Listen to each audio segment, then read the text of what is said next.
상처 받아보신 적 있으십니까?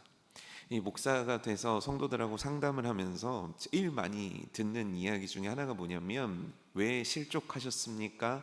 왜 마음이 상하셨습니까? 왜 이번 주에 교회 안 오셨습니까? 왜 목장에서 나오셔서 목장 활동을 안 하십니까? 물어보면 굉장히 비슷한 확률로 굉장히 압도적인 표현으로 나오는 게 뭐냐면, 누구누구 때문에 상처받아서요. 이 표현이 되게 많이 나옵니다. 목사님의 말씀 때문에 상처받았습니다. 눈빛 때문에 상처받았습니다. 성도들과의 관계 속에서 상처받았습니다. 일을 하다가 상처받았습니다. 저는 어떨 것 같으십니까? 목사는 상처 받겠습니까? 안 받겠습니까? 받겠죠. 왜일까요? 주신 여러분들이 너무 잘 알고 계시겠죠. 이게요, 상처 안 받고 신앙생활을 하시겠다고 만약 생각하시면 죄송한데 신앙생활을 하실 수가 없습니다. 우이중앙교회가 참 좋은 교회지만 난 우이중앙교회에서 다시는 상처받지 않으면서 은혜로운 신앙생활을 할 거야, 절대 이럴 수 없습니다. 우리는 상처 받을 수밖에 없습니다. 상처를 줄 수밖에 없습니다. 만약 내가 상처를 받지도 않고 주고 싶지도 않다면 우리는 저 산 높이 올라가셔서 텐트 하나 치고 혼자 살아야 됩니다. 근데요 여러분, 혼자 살면 상처 안 받습니까? 혼자 생각하면서 상처 받습니다. 참 신기한 일입니다. 우리는요, 인생을 살다가 신앙생활을 하다가 어떠한 일을 이루고자 할 때, 심지어 이 앞에 있는 슈퍼 하나를 갈 때에도 상처받고 싶지 않지만 상처받을 수 있는 가능성이 매우 높은 세상 가운데 살고 있습니다. 이유는 간단합니다. 우리 안에는 죄성이 있기 때문이에요. 아무리 착하게 살려고 하고 아무리 선하게 살려고 해도 나는 내 안에서 불쑥불쑥 올라오는 이 죄성으로 누군가한테 상처를 줍니다. 또 왜 우리는 상처를 받고 상처를 줍니까? 사단이 언제나 우리들을 노리고 있기 때문입니다. 그래서 내 의도와는 상관없이 나는 선한 의도로 했음에도 불구하고 나라는 것이, 나라는 사람의 말이, 나는 사람의 행동이 누군가에게 또 상처를 줄 수 있다라는 거죠. 여러분, 상처 받아 보셨습니까? 교회에서 혹시 상처 받고 계십니까? 성경의 인물들은 어떨까요? 믿음의 위대한 인물들은 상처 받았을까요? 안 받았을까요? 그냥 생각컨대 오늘 우리가 이제 다윗 마지막 말씀을 나누게 되거든요. 다윗은 상처를 많이 받았을까요? 조금 받았을까요? 안 받았을까요? 왜죠? 아니, 그렇게 하나님 마음에 합한 자이고 그렇게 믿음이 출중하고 그렇게 어마어마한 신앙생활을 했는데 왜 그는 상처를 많이 받았을까요? 여러분, 잘 들으십시오. 내가 믿음의 길을 걸어가면 걸어갈수록, 내가 좁고 협착한 길을 걸어가면 걸어갈수록 응당 나에게 다가오는 건 내 마음의 상처와 내 육신에 입는 상처와 내 영혼에 입는 상처입니다. 바라건대 여러분, 그런 환상을 깨십시오. 나는 상처받지 않고 살 거야, 이 환상 깨십시오. 아마 여러분들이 믿음의 길을 걸어가고 신앙생활을 하게 되고 여러분들의 직분이 더 많은 것들을 맡게 되면 맡게 될수록 여러분들은 더 많은 상처를 받게 될 겁니다. 더 많이 아플 거고요, 더 많이 고통스러울 겁니다. 그리고 또 살면서 여러분들은 여러분들이 의도치 않았는데도 불구하고 많은 이들에게 상처를 줄 거고요, 또 여러분들이 의도하면서도 누군가한테 상처를 주는 일들이 참 많을 겁니다. 그런데 성경은요, 상처를 받지 말라고 이야기하지 않습니다.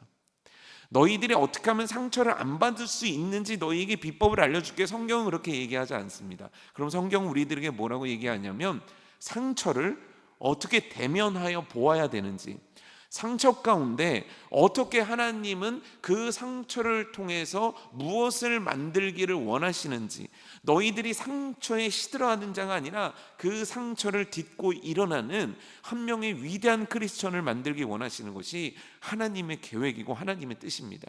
오늘 우리가 읽은 말씀의 주인공 다윗은요, 일생일대에 입을 수 없는, 입어서도 안 되는 어마어마한 상처 가운데 있게 됩니다. 그런데 그 상황이요, 참 아이러니합니다. 뭐냐면, 지금 상황이 뭐냐면, 다윗의 사랑하는 아들 압살롬이 반란을 일으킵니다. 그리고 그 반란으로 인해서 나라가 두 개로 쪼개지게 되고 다윗은 밤에 예루살렘 성을 버리고 도망치게 됩니다. 그래서 나머지 11지파는 사울 왕을 따르게 되고 나머지 한 지파였던 다윗의 출신이었던 유다 지파만 다윗을 따라서 도망쳐 나온 상황이었습니다. 그런데 압살롬이요 추격해 옵니다. 군사들을 이끌고 자기 아버지를 죽이겠다고 11부족의 군사들을 연합해서 다윗을 죽이려고 추격해 옵니다. 그런데요 기적적으로 이 전쟁이 누구의 승리로 돌아가냐면 압살롬의 승리가 아니라 다윗의 승리로 돌아간다는 거예요. 다윗이 워낙 지략이 뛰어났고 압살롬이 실수도 했고 다윗이 워낙 대단한 용장들이 많았고 압살롬은 전쟁의 경험이 없고 이렇게 생각할 수도 있지만 전혀 그렇지 않습니다. 전력상으로도 압살롬이 우세했고요. 압살롬은 기습을 했기 때문에 다윗은 대처할 수 있는 능력이나 방안이 없었습니다. 그럼에도 불구하고 다윗이 압도적으로 이길 수 있었던 이유를 성경은 이렇게 얘기하는데 사무엘하 18장 7절에서 8절인데 제가 읽어드리겠습니다. 거기서 이스라엘 백성이 다윗의 부하들에게 패함에 그날 그곳에서 전사자가 많아 2만 명에 이르렀고 그 땅에서 사면으로 퍼져 싸웠으므로 그날의 수풀에서 죽은 자가 칼에 죽은 자보다 많았더라. 여러분 어떻게 하면 전쟁에서 칼에 죽은 자보다 수풀 속에서 죽은 자가 많을 수 있겠습니까? 이 표현은 뭐냐면 하나님께서 다윗에게 승리를 주셨다. 하나님께서 다윗을 이기게 하셨다. 하나님께서 압살롬의 그 반란으로부터 다윗을 지키시고 보호하시고 역시나 그에게 승리를 주셨다는 겁니다. 그런데요 그 다음이 더 기가 막힙니다. 18장 9절 말씀에는 어떻게 기록되어 있냐면 압살롬이 다윗의 부하들과 마주치니라. 압살롬이 노새를 탔는데 그 노새가 큰 상수리 번성한 가지 아래로 지나갈 때에 압살롬의 머리가 그 상수리 나무에 걸림에 그가 공중과 그 땅 사이에 달리고 그가 탔던 노새는 그 아래로 빠져나간지라. 뭐냐면 압살롬이요 다윗의 군사를 딱 본 겁니다. 그래서 도망을 친 거예요 노새를 타고. 그런데 상수리 나무 가지에 머리카락이 걸린 겁니다. 그래서요 머리카락이 엉켜서 상수리 나무에 엉켜가지고 노새는 빠져나가고 머리카락만 해서 대롱대롱 매달린 상황입니다. 여러분 이게 얼마나 만화적인 상황입니까? 이게 있을 법한 상황입니까? 아니 압살롬이 말을 타본 지가 얼마나 많았을 거고 얼마나 많은 숱한 전쟁을 그래도 겪을 사람인데 어떻게 나무에 머리가 걸려갖고 대롱대롱 매달려질 수 있습니까? 뭐냐면 하나님께서 전쟁에 이기게 하신 거고 하나님께서 압살롬도 잡을 수 있도록 다 해주신 거예요. 그러면요 지금 이스라엘의 분위기는 어때야 되겠습니까? 다윗을 비롯한 그 왕궁의 분위기는 어때야겠습니까? 이겼습니다. 이 정도가 아닙니다. 하나님께서 이기게 하셨습니다. 하나님께서 기적을 일으켜 주셨습니다. 하나님께서 압승하게 하셨습니다. 그래서 어떻게 해야 되냐면요 다윗을 필두로 온 이스라엘 장수들과 다윗을 따랐던 백성들은 다 같이 모여서 할렐루야를 외쳐야 되는 겁니다. 하나님 감사합니다. 영광 받아 주옵소서. 하나님께서 역시 다윗을 통하여 이 위대한 일을 행하셨습니다. 다윗 하나님 만세, 다윗왕 만세. 그리고요 빨리 이들은요 이 전쟁의 반란군들을 나머지 잔당까지 싹 제거한 다음에 의기양양하게 예루살렘 성에 입성해서 봐라 반란 세력들이 끝났다. 하나님께서 끝나게 하셨다. 자 하나님이 세우신 왕은 누구냐? 다윗 아니냐? 우리 다윗을 섬기자. 뭔가 지금 이런 분위기가 막 만들어져야 되는 거 아닙니까? 그리고 막 전쟁에 앞장서고 다윗을 도왔던 사람들에게 막 상도 주고 뭔가 신나는 분위기여야 될 법한데 상황은 전혀 그렇지 않습니다. 왜냐하면 압살롬이 죽었기 때문입니다. 다윗의 정말 최고의 장수였던 요압이 바로 머리를 대롱대롱 매달려 있는 압살롬을 칼로 죽였기 때문입니다. 그리고 그 소식을 들었기 때문입니다. 누가요? 다윗이요. 그래서 다윗이 오늘 말씀해 보면 어떻게 나와 있냐면 그가 울며 슬퍼했다는 거예요. 당연하죠. 아들이 죽었는데 비록 내 목에 칼을 들이대는 아들이지만 나를 죽이려고 한 그 아들이 죽었으니까 아빠 마음은 아플 수 있습니다. 근데 그 정도가 어느 정도로 나오냐면 왕이 압살롬을 부르는데 5절이거든요. 왕께 말씀드리되 왕께서 오늘 왕의 생명과 왕의 자녀의 생명과 처첩과 비민들의 생명을 구원한 모든 부하들의 얼굴을 부끄럽게 하셨습니다. 3절에 볼까요? 그날의 백성들이 싸움에 쫓겨 부끄러워 도망한 같이 가만히 성읍으로 들어가니라. 전쟁에 승리한 전사들이요, 다윗이 얼마나 우는지, 다윗이 얼마나 슬퍼하는지 조용히 들어가서 우리가 뭘 잘못한 건가? 우리가 뭘 잘못한 건가? 이러고 있었다는 거예요. 왜 이렇게 이런 분위기가 만들어지는 겁니까? 다윗은요, 너무너무 슬펐기 때문이에요. 왜 슬펐습니까? 압살롬이 죽었기 때문이에요. 압살롬이 죽음으로 다윗은 왜 슬픈 겁니까? 그의 마음속에 큰 상처가 자리 잡았기 때문이에요. 그는요, 이 마음의 비통한 상처를 안고 상처 속으로 빠져들어 버린 거예요. 지금 왕이자 하나님이 주신 승리를 대변하여 백성들을 이끌어낼 사명자가 받은 상처로 인해서 무너져 버린 겁니다. 씻을 수 없는 상처 때문에 지금 아파하며 고통하며 그 상처 속에 자신의 모든 것들을 집어넣으면서 아파요, 아파요, 아파요, 괴로워요, 괴로워요, 괴로워요, 이렇게 하고 있다는 거예요. 그래서 어떻게 하고, 그 결과가 어떻게 됐냐면 하나님의 영광을 가리고 있고 하나님이 하시는 일을 덮고 있으며 하나님의 위대하심이 다윗의 슬픔과 상처로 인해서 다 덮어지고 있었다는 거예요. 근데 여러분, 충분히 이해될 만한 상황 아닙니까? 아들이 죽었으니까. 맞습니까?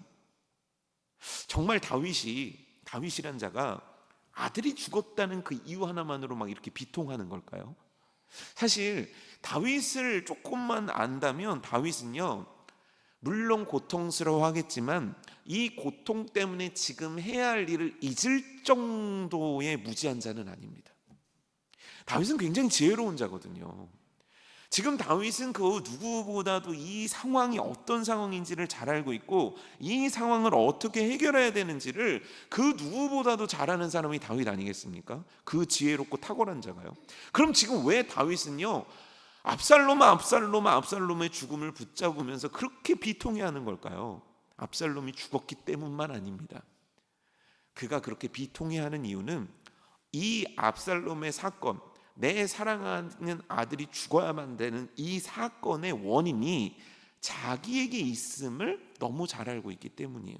그게 어디 나오냐면 이제 다윗이 우리아의 아내를 취하고 우리아를 죽이고 우리아의 아내와 결혼하는 사건이 일어납니다. 근데 그때요, 하나님께서 나단 선지자를 보내셔가지고 다윗에게 예언으로 해주신 말씀이 있습니다. 사무엘하 12장 말씀인데요, 10절 말씀부터 제가 읽어드리도록 하겠습니다. 잘 들어보세요. 이제 내가 나를 업신여기고 햇사람 우리아의 아내를 빼앗아 내 아내로 삼았은즉 칼이 내 집에서 영원토록 떠나지 아니하리라 하셨고, 그 다음 구절입니다. 여호와께서 또 이와 같이 이르시기를 보라, 내가 너와 내 집에 재앙을 일으키고 내가 내 눈앞에서 내 아내를 빼앗아 내 이웃들에게 주리니 그 사람들이 내 아내들과 더불어 백주에 동침하리라. 이 백주에 동침한 사건이 압살롬을 통해 일어나지 않았습니까? 뭐냐면 압살롬이 배반했고 압살롬이 아버지에게 칼을 들이댔고 압살롬이 반역을 했고 압살롬이 그런 일을 했다라고 사람들은 다 그렇게 알고 있지만 다윗은 정확하게 알고 있는 거예요. 왜 이 비극이 일어났는가? 나 때문이에요. 단순히 아들이 누군가의 손에서 죽었던 것 때문에 지금 다윗이 고통스러운 게 아니라 그 아들을 죽게 한 게 나예요. 지금 백성들을 피 흘리게 한 게 나예요. 내가 그때 그 어리석음만 범하지 않았더라면 이와 같이 안 되는 거예요. 그런데 내 죄 때문에 이렇게 되는 거예요. 나 때문에 이렇게 되는 거예요. 그러니까 지금 압살롬아 우는 그 비참함 속에는 하나님 앞에서의 그 비통함이 담겨 있는 거예요. 내가 왜 그랬을까? 내가 왜 그런 짓을 저질렀을까? 내가 만약 그때 그 일만 하지 않았더라면 내 아들을 죽이지 않았잖아. 내 가족들을 이렇게 비참하게 만들지 않았잖아. 내 나라와 민족을 이렇게 쑥대밭으로 만들지 않았잖아. 다윗은요, 그 비통함, 그 고통 가운데 있게 되는 겁니다. 나 때문이다. 내 죄 때문이다. 나 때문이다. 그런데 여러분, 우리가 뭔가 상처를 입지 않습니까? 누군가에 의해서 어떤 사건에 의해서 어떤 일에 상처를 입게 되면요, 다윗과 같은 과정을 밟게 됩니다. 뭐냐면 처음에는요, 그 대상을 찾습니다. 저 집사님이 나한테 그 말을 해서 그래. 예를 들어볼게요. 예를 들어서 저를 예를 들어볼게요. 자, 예를 들어봅니다. 제가 파마를 하고 염색을 했단 말이에요. 근데 예를 들어갖고 지복순 권사님이 목사님은 주창밖에 이러고 갔단 말이에요.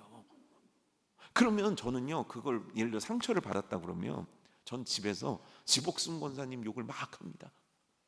처음에는 그렇게 됩니다. 처음에는요. 뭐 제가 실제로 지복순 권사님의 욕을 하는 건 아닙니다. 네, 뭐 오해하셔도 그만이지만 막 그렇게 됩니다. 제가 막 처음에는 지복순 권사님을 막 욕을 합니다. 그러다가요, 사람이요 어떻게 되냐면, 그러게 나는 왜 목사를 해서, 그러니까 왜 나는 목사를 해서 내 헤어스타일 내 맘대로 하지도 못하나? 왜 나는 목사를 해갖고 이 교회에 이러고 있는 건가?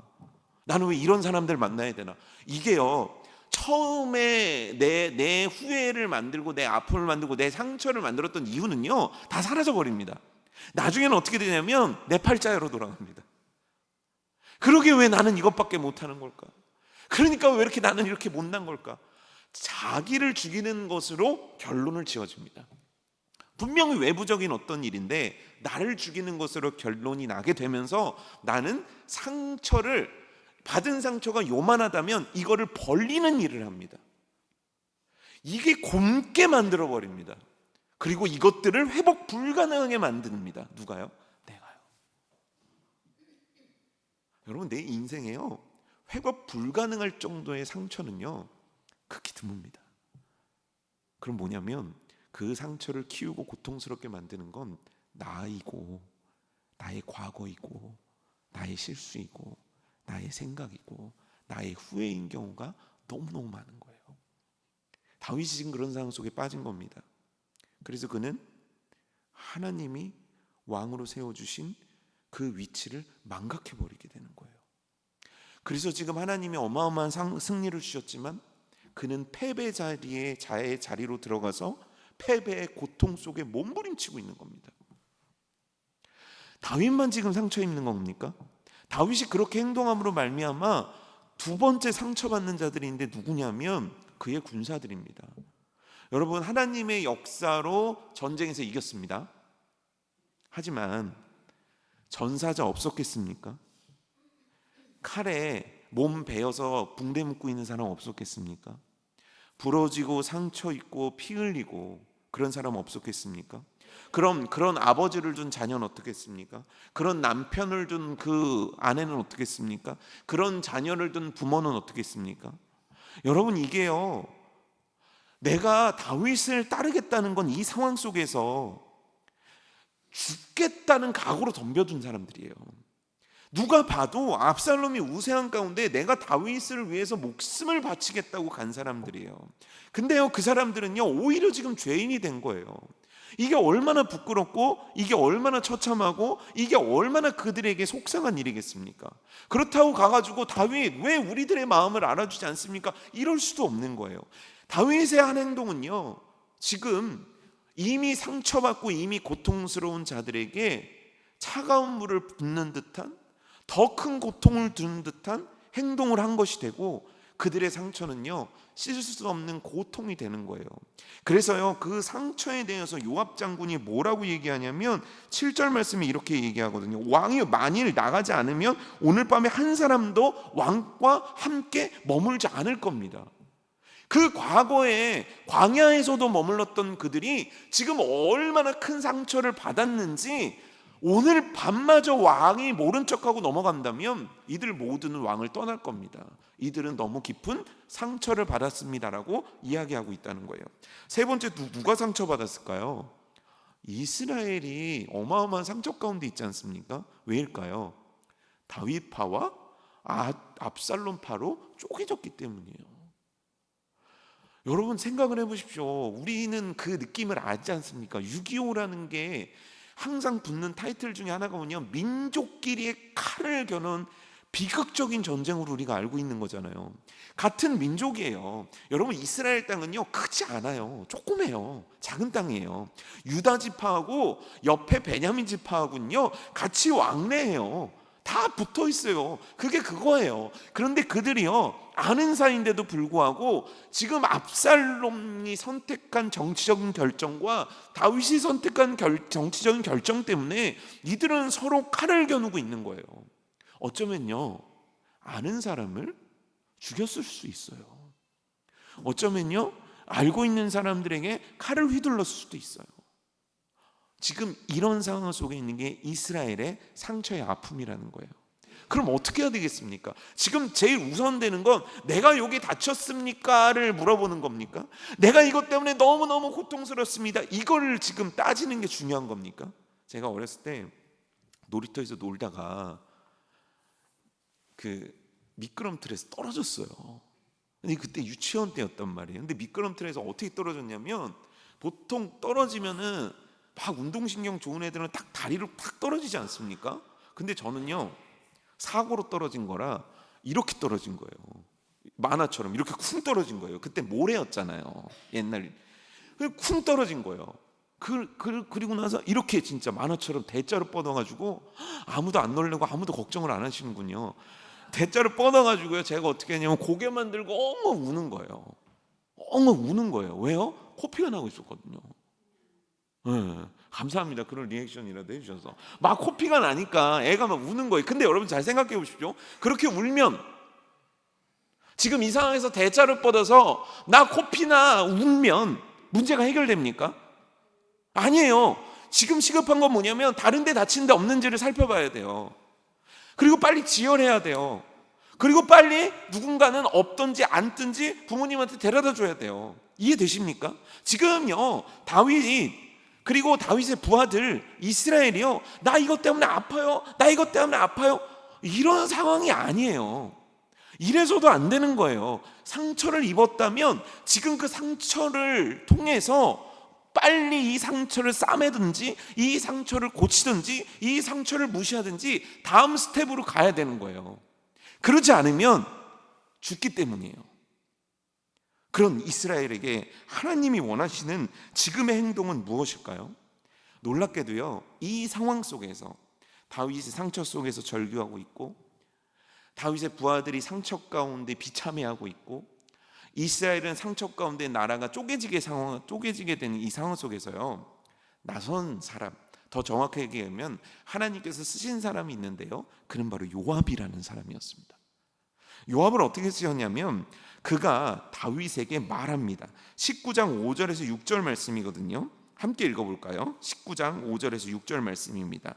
시작. 요압이 집에 들어가서 왕께 말씀드리되, 왕께서 오늘 왕의 생명과 왕의 자녀의 생명과 처적과 비빈들의 생명을 구원한 모든 부하들의 얼굴을 부끄럽게 하시니, 이는 왕께서 미워하는 자를 사랑하시며 사랑하는 자는 미워하시고 오늘 지휘관들과 부하들을 멸시하심을 나타내심이라.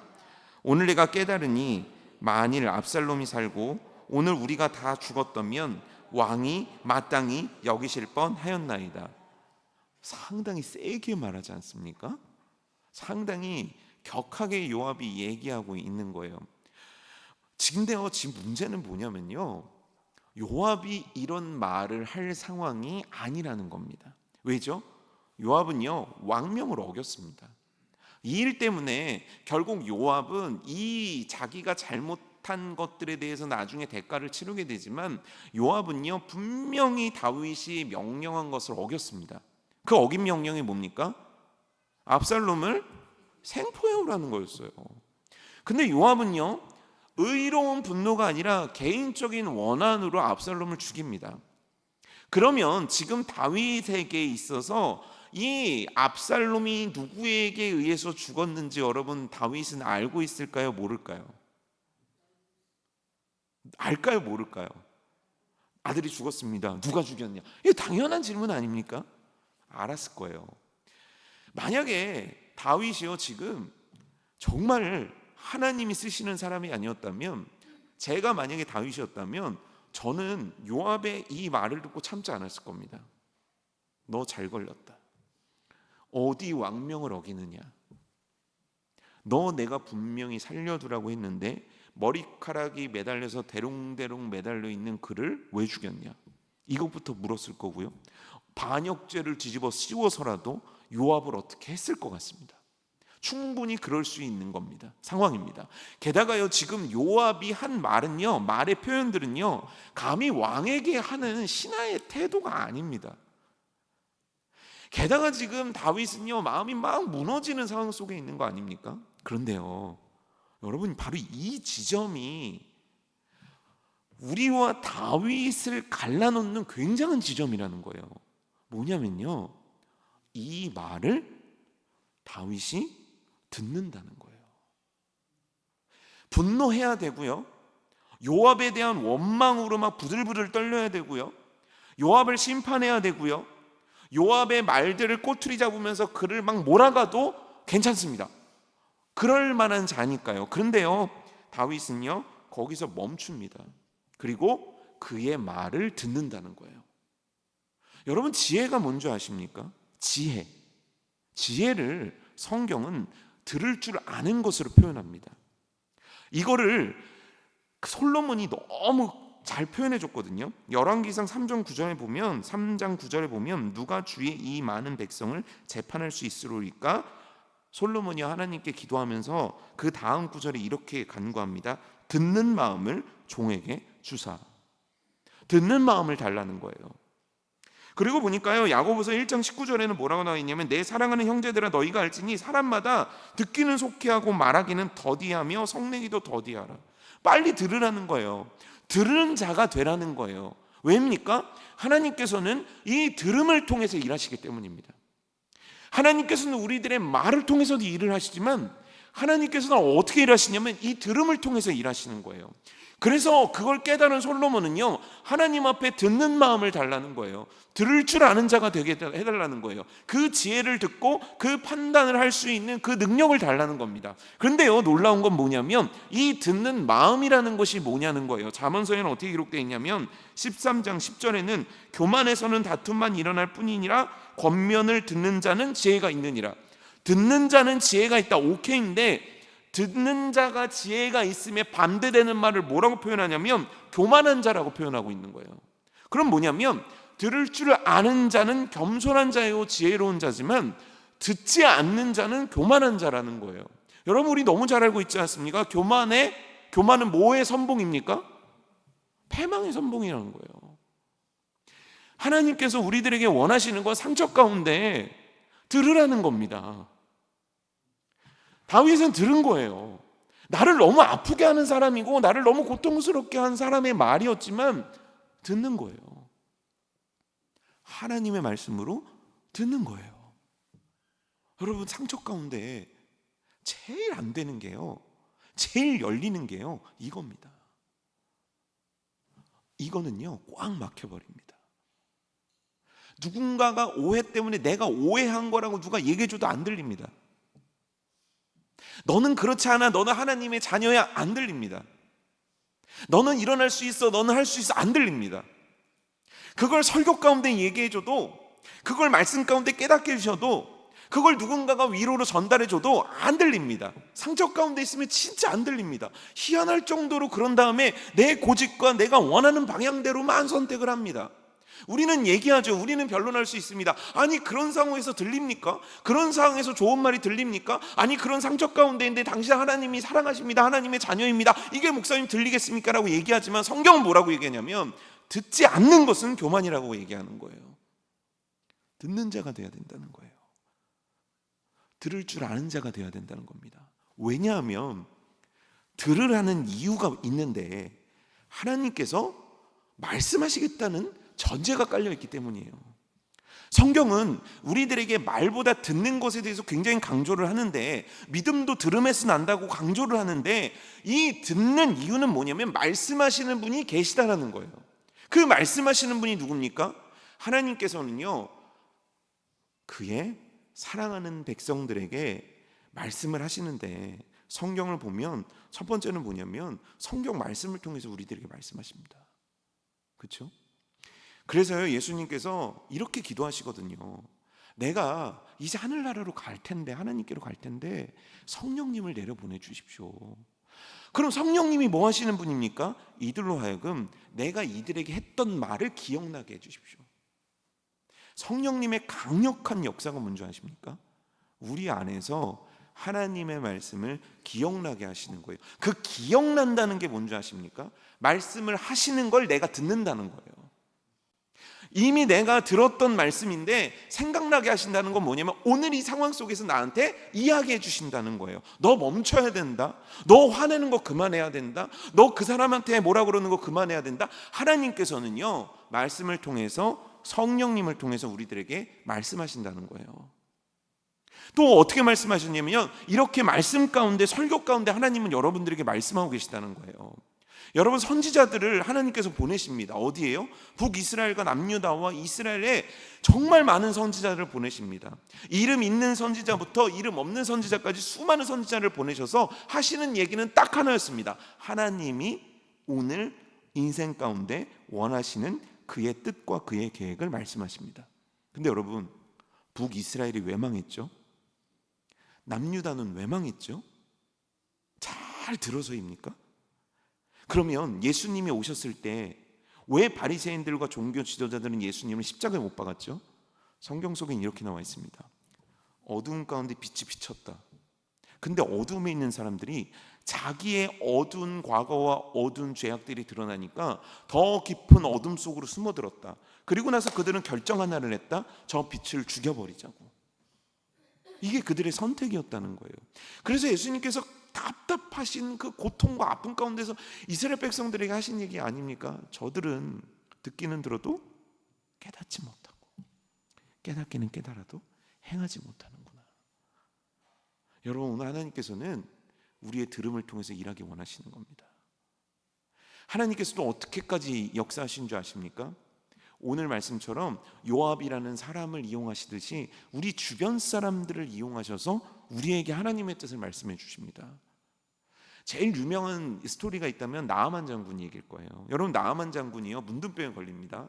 다 죽게 생겼습니다. 근데 그가요, 갑자기 북이스라엘에 있는 선지자를 찾아가겠다고 얘기합니다. 왜일까요? 그 집에 있는 계집종의 이야기를 들었기 때문입니다. 그래 딱 갔습니다. 선지자가 나와보지도 않아요. 엘리사 선지자가. 그래놓고서는 요단강에 가서 7번 몸을 담그라는 거예요. 나만이요, 그때 분노를 표합니다. 야, 우리나라에 강이, 좋은 강이 얼마나 많은데 날 이런 데 보내? 그리고 사람이 내가 여기까지 왔으면 지도 얼굴이라도 보여줘야 되는 거 아니야? 열 받습니다. 그런데요, 나아만이요, 결국 문둥병이 고침을 받습니다. 왜냐하면 요단강에 들어가거든요. 왜 요단강에 들어갔을까요? 그 부하가 말하거든요. 뭐라고 얘기하냐면, 장군이시여, 더한 거 시켜도 하실 거 아닙니까? 이거 하는 게 뭐가 어렵다고 그러십니까? 잘 보십시오. 하나님께서는요, 하나님께서 원하시는 뜻을 주신 사람들에게 말씀으로도 얘기하시고 스피커를 통해서도 얘기하시지만 여러분들의 주변 사람들을 통해서도 말씀하고 계신 거예요. 심지어 하나님께서 어떻게까지 얘기하신 줄 아십니까? 발람이라는 악한 선지자가 나오지 않습니까? 그가 막 자기가 원하는 길로 갈 때 그의 길을 막은 게 누굽니까? 나귀예요. 나귀의 입을 여서서 하나님의 뜻을 말씀하신다는 거예요. 그것뿐입니까?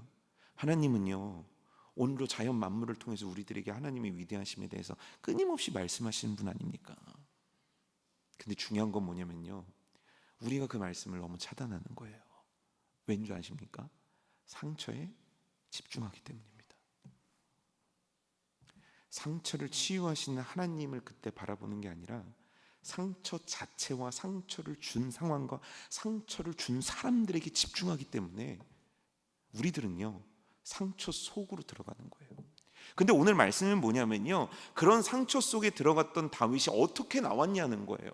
어떻게 거기서 나와서 다시 하나님이 세우신 사명자로, 그 나라를 지도하는 자로, 위대한 왕으로 어떻게 다시 설 수 있었냐는 거예요. 그 비결은 뭐냐면 그가 들었다는 거예요. 그가 듣고 깨닫고 나왔다는 거예요. 그렇다는 건 뭐냐면 오늘 우리들에게 상처가 있을 수밖에 없는 거예요. 왜냐하면 사단은 우리들에게 상처를 주거든요. 우리가 너무 취약한 상처가 뭔지 사단은 너무 정확히 알고 있거든요. 사람 때문에 약하면 그때 사람 딱 세워둡니다. 돈 때문에 약하면 그때 딱 돈 문제 만듭니다. 사단은요, 우리를 기가 막히게 잘 알아서 그때 그때마다 우리에게 상처 입을 만한 상황을 다 만들어 줍니다. 근데 그때 우리가 해야 될 선택은 뭡니까? 그의 뜻을 구하며 그의 뜻을 듣는 겁니다. 들으면 어떻게 되는데요? 들으면 살아납니다. 들으면 회복됩니다. 들으면 고침받습니다. 들으면 사명지로 갈 수 있습니다. 들으면 내 인생이 바뀌어집니다. 사랑하는 성도 여러분, 어떤 상처 속에 있습니까? 분명한 건 하나님은 여러분들에게 상처 속에 있으라고 명령하신 적이 없으십니다. 그 누구에게도 너는 상처 속에 있어! 너는 그 상처가 네 팔자야! 이렇게 얘기하지 않습니다. 이렇게 얘기하는 존재는 사단입니다. 하나님이 원하시는 건 이겁니다. 나와. 내 계획으로 나와. 내 계획으로 발걸음을 돌려. 내가 치료해주고 내가 고쳐주고 내가 회복시켜줄게. 여러분, 오늘 주의 음성을 들을 수 있는, 주님께서 기뻐하시는 선택을 할 수 있는 그 듣는 마음이, 그 겸손함이 저와 여러분들의 마음 되기를 주님의 이름으로 축복합니다. 제가 말씀 한 구절 읽어드릴게요. 시편 147편 3절 말씀이거든요. 상심한 자들을 고치시며 그들의 상처를 싸매시도다. 제가 이제 놀이터에서 막 그때 막 울고 있었잖아요. 막 이제 대자로 뻗어가지고 막 코피를 그냥 막 흘렸으니까 막 얼마나 막 이 성격이 얼마나 막 울어 제꼈겠습니까? 근데요, 그때요 동네에 옆집 누나가 달려온 거예요. 그러더니 저를 일으켜주고 코피를 자기 옷으로 닦아주고 저를 업고 막 데리고 가더라고요. 저 그 장면이 생각났어요. 상심한 자들을 고치며 그들의 상처를 싸매시도다. 오늘요 하나님은요 그의 말씀을 통해서 여러분들의 상처를 고칠 뿐만 아니라 여러분들로 하여금 다시 왕의 자리에 서게 하시는 그 일을 하기 원하십니다. 오늘 주님의 음성을 듣는 이 밤 되기를 축복합니다.